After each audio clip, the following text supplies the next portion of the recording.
Minsan yung mga pangarap natin ninanakaw na. Nasa taas na may mga kapangyarihan. Alam mo, yun, tayo mga Pinoy, punong-puno naman tayo ng pangarap, sister. Diba? Yun lang, bakit nga ba ang hirap bumangon ng Pilipinas? Yes, totoo yan. Kasi, naiinis ako na nag-visit ako sa mga politikong korap. Oo. Diba? Hiya naman kayo. Show off pa more kayo sa mga ano nyo, sa mga vlogs nyo. Pag guest-guest pa kayo dyan. Ang kakapal na mukha nyo, diba?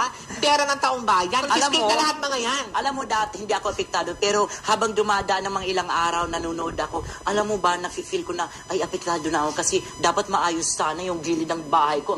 Ang kanal doon, ang trip doon, yes, hindi maayos. Naiinis ako habang napapanood ko yung mga iba ng politiko na talagang ito yung mga lifestyle Hindi nila. naman natin nilalahat. Hindi natin lahat. Pero yung mga lumabas, anyway, hindi nyo po masisisi ang publiko o kaming mamamayang Pilipino pag yan po ang naglaglagan na, nakikita namin ang lifestyle ninyo. True. Napaka-unfair naman. Di ba, lumalaban tayo ng patas, pero sila, puro ng bulsa ng bulsa. Para mga bank account nila, gumagamit pa kayo ng mga ibang pangalan dyan. Yes. Para lang hindi kayo masilipan. Yung mga properties ninyo, ipapangalan nyo sa kamag-anak, kaibigan, para lang hindi na kayo masilipan. Ang kakapal naman ng mga mukha ninyo. Mga lido kaya ang gagawin na lang natin.